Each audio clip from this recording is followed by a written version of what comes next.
This story doesn't start with Coco Chanel. It doesn't start with pearls and tweed and luxury, but rather it starts in a small French town on August 19th, 1883. Eugénie Jean de Vol is about to give birth to a small baby girl by the name of Gabrielle Chanel. The father to the girl was Albert Chanel, a street vendor who traveled from town to town selling clothing and household goods. Eugénie worked long hours doing laundry to keep the family afloat. During this time, the parents weren't married, which, was very frowned upon in these days. The family was constantly on the move, on the search for work. In total, the couple would have 6 children: Julia, Gabrielle, Alphonse, Antoinette, Lucien, and Augustine. There isn't much known about Gabrielle's childhood, but it seemed that those years were ones of instability due to the rocky relationship between her parents and the bad financial situation they found themselves in. Later, she would even make up stories about those years, maybe to erase the stigma of illegitimacy and poverty. By the age of 11, the unbelievable happened. Eugénie passed away at the young age of 32.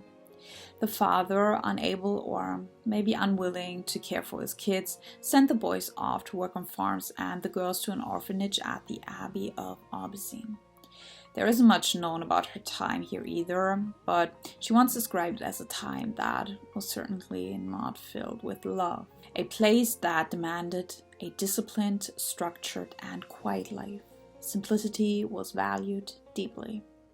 The rooms were plain and decoration was almost non-existent, so everything served a purpose. It's easy to believe that this environment was a sort of inspiration for Gabrielle's later look on fashion. One thing that certainly played a huge part was the fact that here she was taught how to sew, a skill which opened doors for her. But at this point in her life, it wasn't seen as an artistic pursuit, but rather one of the few ways for a poor woman to earn a living. The nuns at the orphanage just saw a young woman who had to learn this practical skill in order to survive. But no one knew that placing thread and a needle into Gabrielle's hands would change and redefine the world of fashion forever.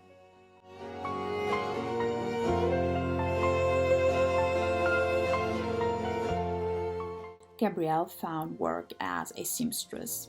This day job was accompanied by her chase for something bigger and better. When not spending her time sewing, she sang in a cabaret frequented by cavalry officers. She wasn't a professional singer by any means, but she did keep the crowds entertained with her charm and her wit. This was also the time where Gabrielle turned into Coco. It's not really clear where the name came from.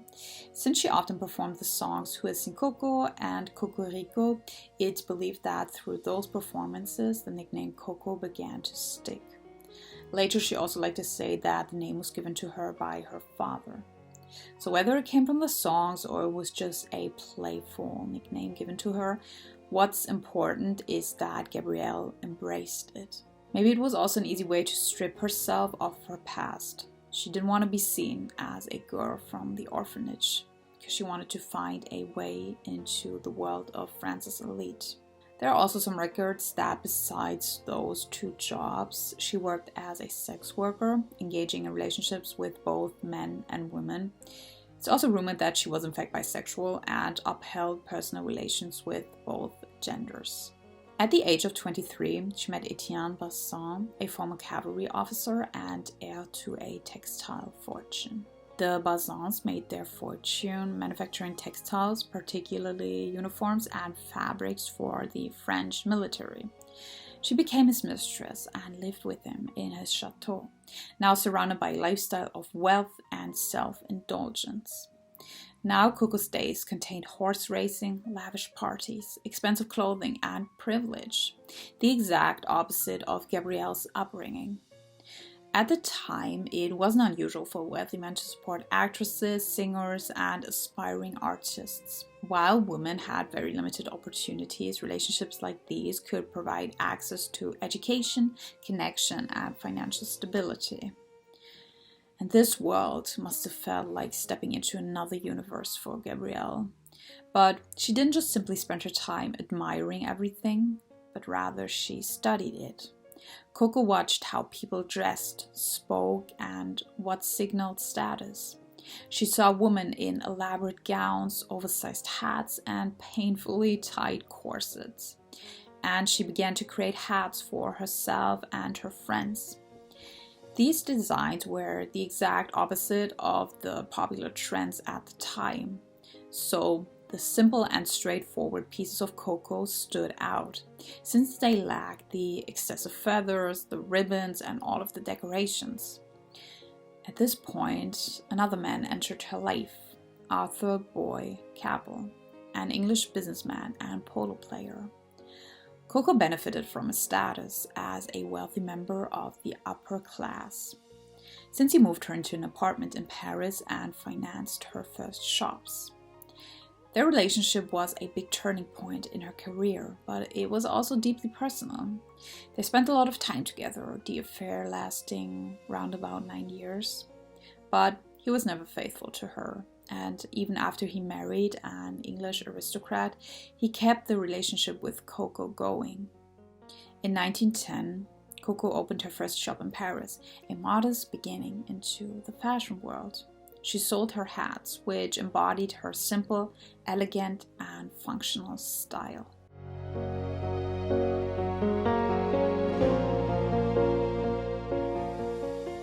Coco liked to go against the styles at the time.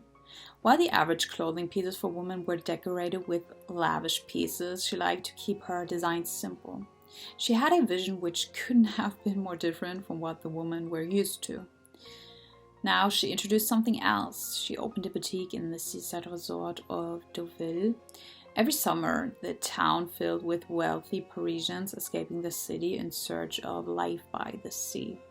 Here, Coco would test a new vision of fashion. She offered relaxed jackets, sailor-inspired blouses, and clothing made from jersey, a fabric so ordinary that most people associated it with men's underwear. This fabric had no place in luxury, and that's what made it appealing to Chanel.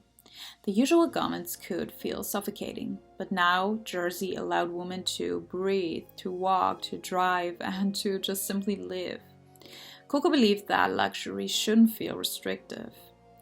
In 1915, she opened a second boutique near the Spanish border. And just within the short span of a year, she earned enough to repay Arthur Capel's original investment in full. Now she didn't have to rely on anyone else anymore. She was able to stand on her own 2 feet. For Coco's next step, she chose to purchase a boutique at 31 Rue Cambon in Paris. An iconic address. It feels like the heart and the soul of Chanel. The mirrored staircase where Coco would later watch her fashion shows from above became one of the most recognizable interiors in the fashion world. The orphan who had once stitched clothing simply to survive now dressed Europe's wealthiest women. Suddenly her name stood for modern elegance, but on the 22nd of December 1919, her life was about to change forever. As Capel was involved in a fatal car crash, his tire blew en route as he was supposedly on his way to see Coco. She later said that his death tore a big void into her life, which couldn't be filled. He was considered the great love of her life, but later she would engage in other relationships and affairs. She, for example, upheld relations with Igor Stravinsky, a Russian composer, Salvador Dali, a Spanish painter, and Dmitry Pavlovich, a Russian Grand Duke. By the early 1920s, Coco Chanel had a steady name in the fashion world, transforming the way the woman dressed. It was also around this time that Coco was introduced to Ernest Beau, a French-Russian perfumer who had once created fragrances for the Russian imperial court. He had a vision for the creation of perfume. He didn't simply want to put the fragrance of a single flower in a bottle, but to create something more abstract. So the pair came together to create a perfume. Coco was handed different samples and she chose the fifth one. It's believed that this was her lucky number. She once said, "I present my dress collections on the 5th of May, the 5th month of the year, and so we will let the sample number 5 keep the name it has already. It will bring good luck." And so, in 1921, Chanel number 5 was born. And just like always, she stayed within the same philosophy that also guided her through the fashion world. Remove the unnecessary, keep what matters. So the perfume was presented in a simple, transparent bottle. In 1924, she entered a partnership with Pierre and Paul Wertheimer, owners of the cosmetic company Bourjois. Together they founded Parfums Chanel. The Wertheimers would finance production, manufacture the perfume, and distribute it to an international audience. But despite her reputation, this deal wouldn't favor Coco. While the Wertheimers would receive 70%, she would only receive 10%. At first, she accepted the deal, but with the rising popularity, with Chanel number 5 now being worn all around the world, she regretted this deal. The scent stood in the name of Chanel, but the profits belonged almost purely to someone else. She would fight to regain control of the company.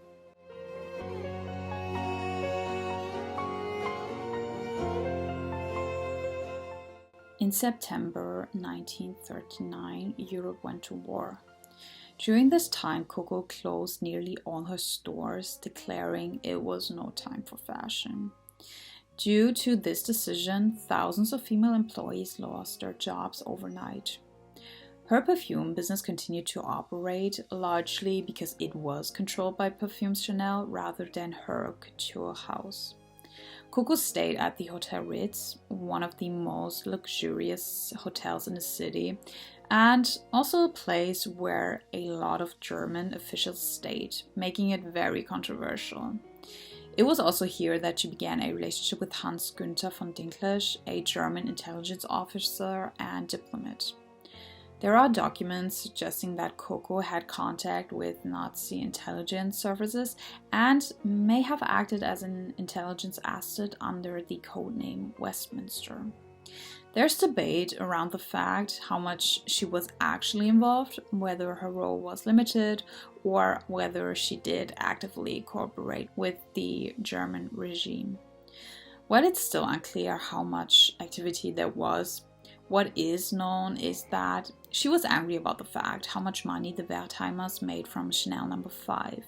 So, when the authorities introduced anti-Jewish laws that allowed Jewish-owned businesses and property to be seized or transferred to non-Jewish owners, Coco saw an opportunity and she argued to the authorities that she should be granted sole ownership of Parfums Chanel, since the Wertheimers were Jewish.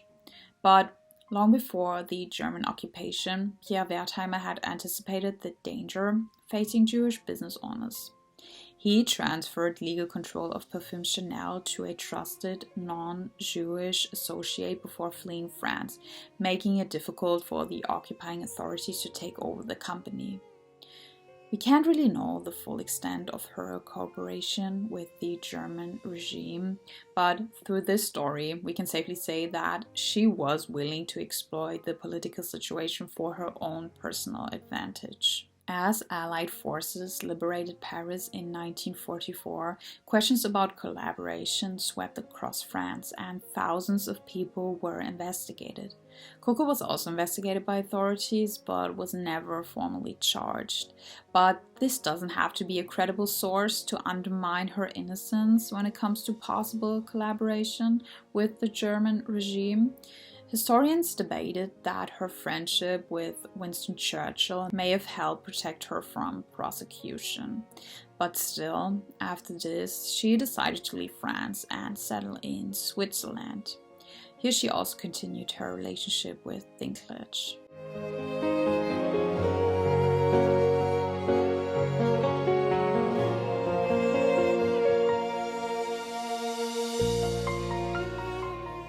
Coco tried to build a good life for herself, whatever it might have took.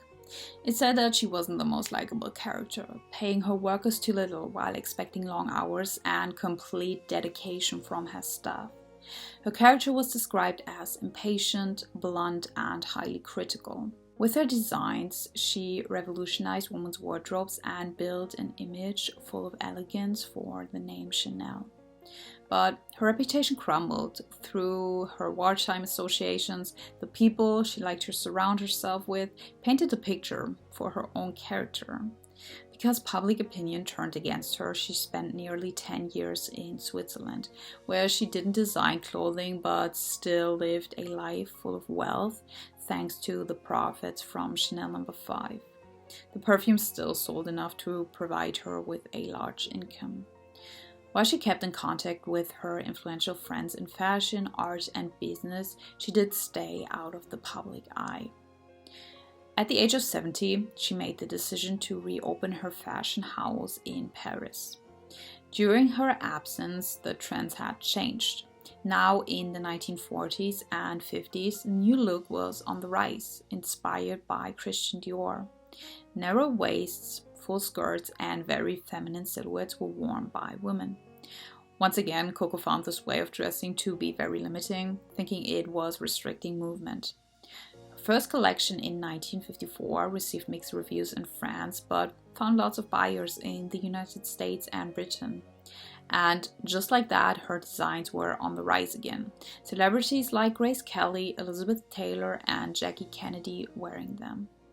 She was known for being demanding and craving perfectionism at all times, carefully checking every garment before it was presented to customers. Despite her wealth, she spent long hours at the fashion house believing that everything required constant attention to detail. A surprising turn of events was the fact that she renewed her business relationship with the Wertheimer family. Though the collaboration was in shatters, both parties now believed that both sides could benefit from working together. Coco never officially retired. She continued her work until the end of her life. On the 10th of January 1971, she died at the age of 87 at the Hotel Ritz, Paris. According to the ones close to her, she had been working almost until the day before her death. She was buried in Lausanne, where she had lived many years after the war. And even after her death, her business kept expanding. In 1983, Karl Lagerfeld became the creative director and modernized the brand while preserving the signature style of Chanel. Coco Chanel definitely changed the fashion world forever through her innovative designs and her influence on the modern woman's style. But her legacy can't just be viewed solely through the lens of these creative achievements. Her association with the German regime, the allegations of collaboration, remain a significant and controversial part of her story. While her contributions to fashion continue to be celebrated, they should be considered alongside the ethical questions raised by her actions. Ultimately, her story is a reminder that influential historical figures can leave behind legacies that are groundbreaking but also complicated.